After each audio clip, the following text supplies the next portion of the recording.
যারা যারা এই রকম প্ররোচনার সাথে যুক্ত ছিল তারা সবাই আবার টিকিট পেয়ে এই নির্বাচনে আবার তারা অংশগ্রহণ করছে।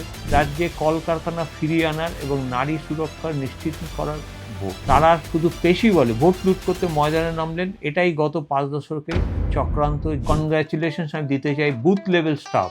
আমি তাদের অভিনন্দন জানাই যারা রাজ্যের বুথ স্তরের কর্মীদের। নমস্কার, আমরা নির্বাচনের দ্বিতীয় অর্থাৎ অন্তিম চরণে পৌঁছে গেছি। আগামীকাল 29 এপ্রিল দ্বিতীয় দফার ভোট। আজকের এই প্রতিবেদনে ইনসিডেন্টালি এটাই আমার প্রথম প্রতিবেদন। আমি আমাদের সাধারণ মানুষের দায়িত্ব ও কর্তব্য আপনাদের সাথে। প্রথমে আমি আমার নিজের ক্যারিয়ার ইন্ট্রোডাকশন দিতে গিয়ে আমি বলছি যে আমি একজন গ্লোবাল আইসিটি কনসালটেন্ট। আমার যে মার্কেট এক্সপার্টিস আছে সেটা সাউথ ইস্ট এশিয়া আর জিসিসি কান্ট্রিজে আছে। আমি ক্যারিয়ারের প্রথম পোর্শনটা ইন্ডিয়ান আর্মিতে কাজ করেছি, তারপরে আমি কর্পোরেট ওয়ার্ল্ডে, মেইনলি টেলিকম ওয়ার্ল্ডে আমি চলে গেছি। বর্তমানে আমি এখন গ্লোবাল টেকনোলজিক্যাল কনসাল্টিং করি ইন দ্য আইসিটি ডোমেইন। আমার জীবন কাহিনী প্রতিকূলতার বিরুদ্ধে লড়াই করে জয়ী হওয়ার গল্প। কলকাতার এক উত্তাল রাজনৈতিক পরিবেশে আমার বেড়ে ওঠা।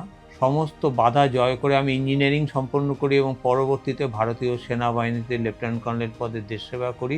সেনাবাহিনীর পদ থেকে বেরিয়ে তারপর আমি গ্লোবাল কনসাল্টিং করি। এই প্রতিবেদনে করবার আগে সবার আগে আমি আমার কিছু প্রশংসা আমি বলতে চাই, আপনাদের সাথে শেয়ার আমি করে নিতে চাই।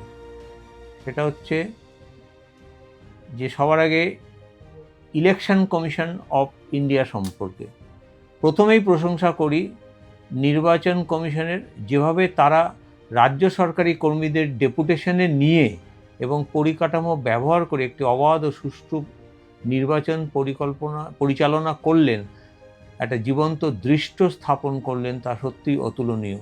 আমি আমার জন্ম থেকে, যবে থেকে আমি ভোট দেওয়া শুরু করেছি, আমি কোনোদিন এই রকমের ইলেকশন কমিশনের পারফরমেন্স দেখিনি। সেকেন্ড কনগ্র্যাচুলেশনস আমি দিতে চাই বুথ লেভেল স্টাফ। আমি তাদের অভিনন্দন জানাই যারা রাজ্যের বুথ স্তরের কর্মীদের। বাঙালিরা আবার প্রমাণ করে দিয়েছে যে সুযোগ পেলে এবং সঠিক নেতৃত্ব থাকলে we are second two naan. Police force সম্বন্ধে বলতে চাই যে অভিনন্দন জানাই সেই সব সাহসী পুলিশ কর্মীদের যারা সেন্ট্রাল প্যারামিলিটারি ফোর্স আর কমিশনের সাপোর্ট নিয়ে তাদের গাইডলাইন্সে যে সমস্ত ভুয়ো কমিউনিস্ট গুন্ডাদের ছিলেন তাদের বিরুদ্ধে মেরুদণ্ড সোজা করে রুখে দাঁড়িয়েছেন। আমি বলতে চাই গ্রাউন্ড লেভেল ইউটিউবারের সম্বন্ধে, তাদের আমি অভিনন্দন সেই সব ইউটিউবার দিতে চাই যারা তথাকথিত প্রেস্টিটিউট বা বিকৃত সংবাদ মাধ্যমের তোয়াক্কা না করে সাধারণ মানুষের হয়ে এই সামাজিক আন্দোলনের নেতৃত্ব দিয়েছেন এবং এখনও দিয়ে চলেছেন। এবার আমি আসি যে সরকার, আমি যেই সরকারের জন্যে আমরা এখন এই ভোটটা দিচ্ছি, যেটা আমার কারেন্ট সরকার, সেই সরকারের সম্বন্ধে আপনাদের সামনে তুলে ধরছি। এই সরকারকে আমরা ভোট দেব কি দেব না। সরকারের প্রতারণাপূর্ণ একটা মানসিকতা। বিগত 5 দশকে আমরা বাংলাকে কেবল লুট হতে দেখেছি। বর্তমান সরকারের প্রতারণাপূর্ব মানসিকতার কিছু দৃষ্টান্ত আমি তুলে ধরছি। আপনারা সবাই জানেন রিসেন্ট ইনসিডেন্ট সল্টলেক স্টেডিয়ামে ডিসেম্বর 2025-এ যখন এখানে মেসি এসেছিলেন, সেই সময় এই ক্রীড়াঙ্গনে কী বিশৃঙ্খলা হয়েছিল, কী ভাঙচুরের কথা আপনাদের সবার মনে আছে। তখন রাজ্য সরকার কথা দিয়েছিলেন যে 7 দিনের মধ্যে টিকিটের টাকা ফেরত দেবে এবং রাজীব কুমার এবং তার মতন আরও অনেক রাঘব বোয়ালদের নামে শোকজ নোটিশ দিয়েছিলেন। এমনকি ক্রীড়ামন্ত্রী পদত্যাগ করেছিল। কিন্তু তারপর কি হলো? কেউ কি একটা টাকাও রিফান্ড পেয়েছেন? উল্টে রাজীব কুমারকে রাজ্যসভার এমপি করে দেওয়া হয়েছে। ক্রীড়ামন্ত্রী বা যারা যারা এই রকম প্ররোচনার সাথে যুক্ত ছিল তারা সবাই আবার টিকিট পেয়ে এই নির্বাচনে আবার তারা অংশগ্রহণ করছে। তারা শুধু পেশি বলে ভোট লুট করতে ময়দানে নামলেন, এটাই গত 5 দশকে চক্রান্ত। জোর করে ব্যালট দখল আর মানুষকে বোকা বানানো। দ্বিতীয় ইনসিডেন্ট আরজিকর কাণ্ড। আরজিকর মামলার বিচার নিয়ে একটি নাটকটাই আমরা দেখলাম। সুপ্রিম কোর্ট বাহবা কুড়ানোর জন্য সুমোটো মামলার প্রথমে গ্রহণ করলো আর তারপর আবার সেটাকে কলকাতা হাইকোর্টে ফিরিয়ে দিল। সাধারণ মানুষ আজও বিচারের আশায় পথ চেয়ে বসে আছে। 3 নম্বর আইপ্যাক অফিসে নথিপত্র ছিনতাই। ইডি যখন আইপ্যাক অফিসে তল্লাশি চালাচ্ছে তখন খোদ তৃণমূল সুপ্রিমোকে দেখা গেল নথিপত্র ছিনতাই করতে। স্বাধীনতার ৭৮ বছর পরেও দেশের শীর্ষ আদালত এখনও ইডির ক্ষমতার পরিধি নিয়ে চুলচেরা বিশ্লেষণ করছে, আর ওদিকে দিনের আলোয় প্রমাণ লোপাট হয়ে যাচ্ছে। তো এখন আমি আপনাদের বললাম যে রিসেন্ট কয়েকটা ইনসিডেন্ট দিলাম, তো শুধু কি এই সরকারের আমলেই এটা হয়েছে, নাকি তার আগেও এইটা গত ৫ দশক ধরে হয়েই চলেছে? তার জন্য আমি দু একটা ইনসিডেন্ট আরও বলছি। আমি বিগত ৫ দশক ধরে নকশাল আন্দোলন, বামফ্রন্টের ধ্বংসাত্মক আন্দোলন এবং তথাকথিত গরিবের বন্ধু সরকারের রাজত্ব আমি দেখেছি কিভাবে গত ৫০ বছর ধরে বাংলাকে লুট করা হয়েছে এবং বাঙালির নামে একটা মিথ্যা ন্যারেটিভ তৈরি করা হয়েছে যে বাঙালি জাতি নাকি অ্যান্টি গ্রোথ বা কেন্দ্রীয় সরকার বিরোধী। এবারের নির্মাণ কিন্তু প্রমাণ করেছে যে প্রশাসন নিরপেক্ষভাবে কাজ করলে বাংলায় ফেয়ার ইলেকশন আজও সম্ভব। দুটোই গভর্নমেন্ট, বোথ দ্য গভর্নমেন্ট, প্রথমে যারা ১৯৭৮ সালে প্রথমে এসেছিল এবং তারপর এখন যে কারেন্ট গভর্নমেন্ট, তারা আমার মতে একটা কয়েনেরই এদিক আর ওদিক। আপনারা কি আমার সাথে কেউ এগ্রি করেন এই কথাটা? তাহলে এইভাবে যদি আমরা প্রতারণা হয়ে থাকি, তাহলে এবার আমাদের কি করা উচিত? What is the call to action? Why this vote matters? এবার আসি আমরা তাহলে কালকে যে আমাদের দ্বিতীয় এবং ফাইনাল ফেজের যে ইলেকশনটা হবে, তাতে আমাদের কি দায়িত্ব?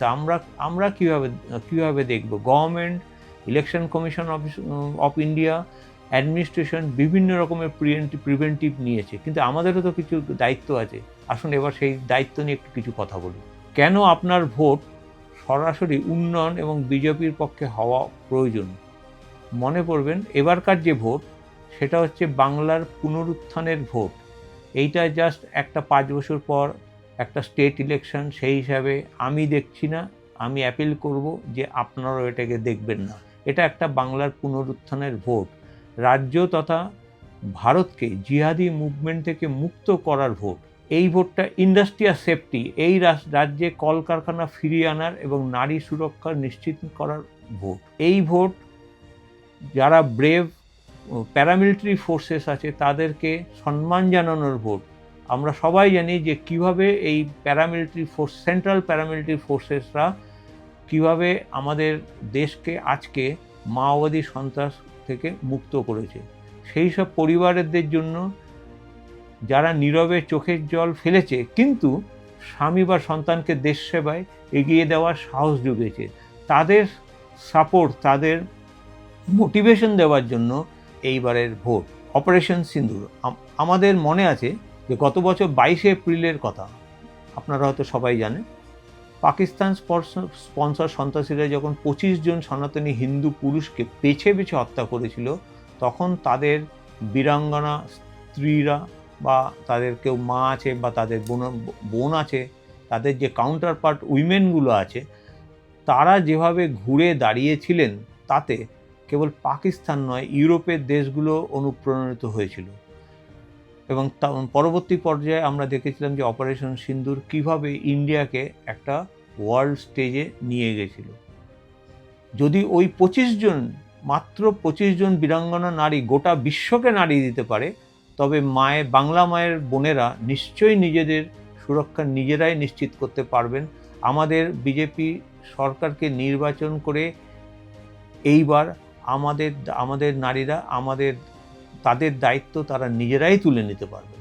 সেই জন্য এবারকার ভোট আমাদের বিজেপিকে দেওয়া দরকার। এবার আমি একটু কথা বলি ইলেকশন কমিশনের কিছু অ্যাপিল, পার্টিকুলারলি ফর কালকের ফেজের জন্য।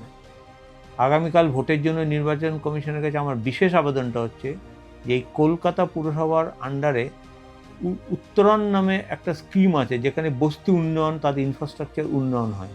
সেখানে আমি যখন সার্ভে আমার একটা হ্যাবিট আছে যে আমি এরকম সকালবেলাতে আমি ঘুরে ঘুরে দেখি। আমি মোটামুটি খিদিরপুর, ভবানীপুর, বালিগঞ্জ, রাসবিহারী এই এলাকাগুলোতে আমি মোটামুটি ঘুরেছি। আমি ঘুরে ঘুরে দেখেছি যে এখানে যে উত্তরণ বলে যে বস্তিগুলোর মধ্যে যে এন্ট্রান্সের ডোরে যেগুলো লাগানো আছে, এবং তার সাথে সাথে যে এর বস্তি এলাকার যে প্রবেশ পথে, সেই প্রবেশ পথগুলো হচ্ছে খুব ঘিঞ্জি, 3 থেকে 5 ফুট মাত্র, এবং তার সাথেও বাতি রাখা থাকে। লোকজন যাতায়াত করতে পারে না। আমি দেখেছি অচেনা সমস্ত লোকেরা এসে তাদেরকে হুমকি দিচ্ছে এবং বলছে যে বেরোতে গেলেই ওদের থেকে ভোটার কার্ড কেড়ে নেবে।